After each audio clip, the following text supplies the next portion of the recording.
So here is Snake Chapman's Hickory Leaf, three-part tune. He tuned to DDAD. I don't often do it in DDAD unless I'm doing other DDAD tunes, which there's not too many. I usually do it in AD. That low string is not a melody note anyway. It's just a drone, very low drone, of course. And when you're playing with other instruments, especially a guitar, you really don't hear it too much. And you kind of got to weigh the balance.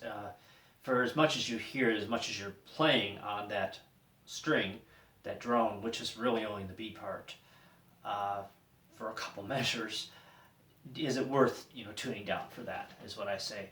And the answer to that usually is no. I hate to say that. And then right now I'm tuned to GCGC, which obviously is just down a step from ADAD. You can do it down a step from that, which would be, that'd be FBFB if you really want. No, F sharp B if you really wanted to really be low. That's cool. So I will play it slowly so you can get the melody notes and the bowing. Hopefully you can see the full stroke of the bow here. I think I have this in a good position for that. So here we go.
So that's the whole tune, really slow.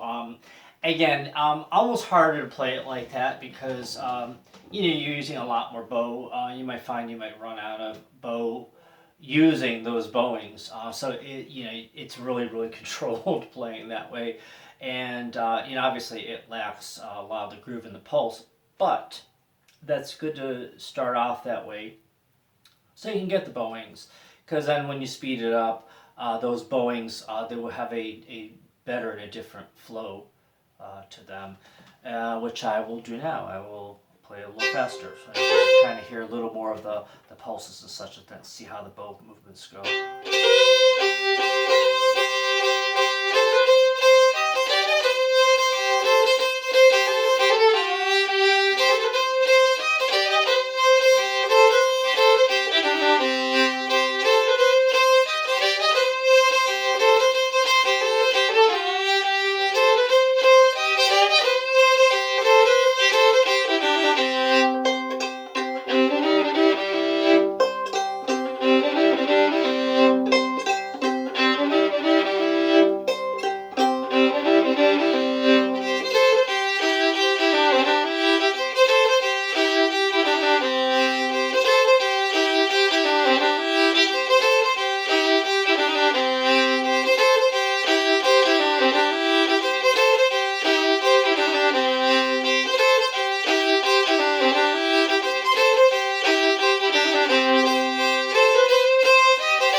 and so on and so on.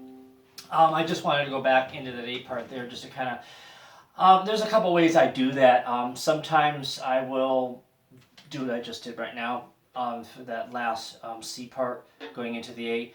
I kind of syncopate it, or I anticipate. It's an anticipate. I anticipate the beat. I'll show you the difference. So I will do the last turn of the C part going into the A part one way, and then I'll show you the other way. So.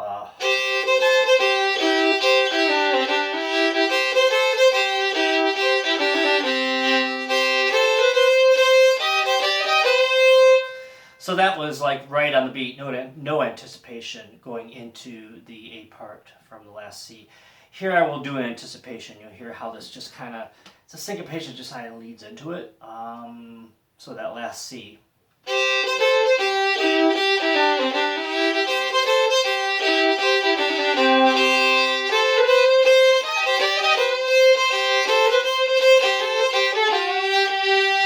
So you see how that works there. Same bit. You could do that little bit of an anticipation going from the B part into the C part. So I'll show it to you both ways. The first way is going to be without that anticipation. So.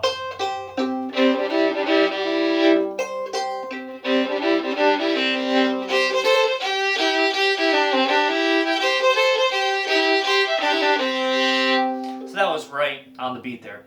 This is with a bit of an anticipation.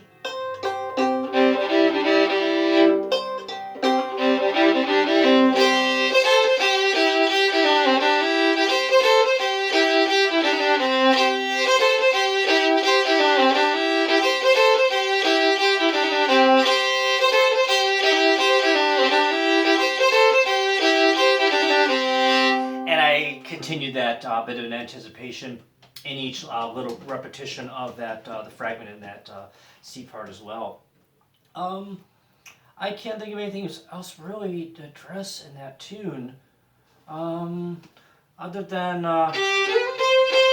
those bowings. You know, there's a lot of those kind of hook bowings, I guess you'd say. I sometimes call them internal slurs.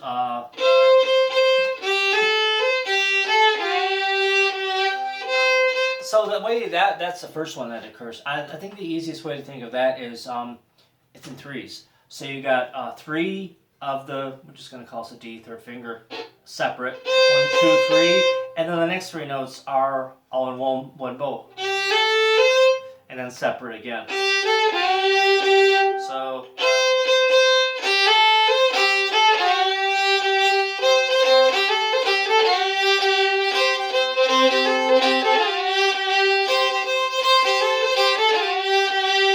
See with that, it just kind of, I like that. It's just a nice push lead in into the downbeat of the next measure. There is another bit of that I do in that 8 part. It's towards the turnaround. Let me see if I can find it.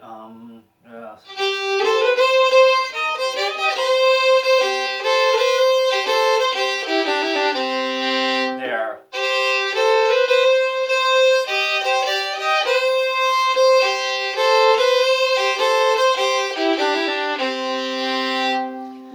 Again, for the same effect there too. Sending in the C part.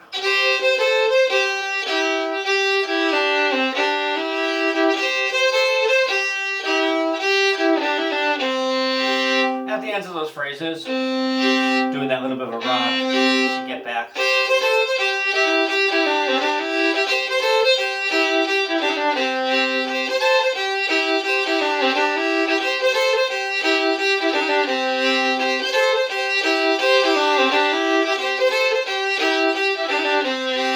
Same thing, it kind of has a nice syncopation there. I think that's about it. If you have any questions, feel free to contact me.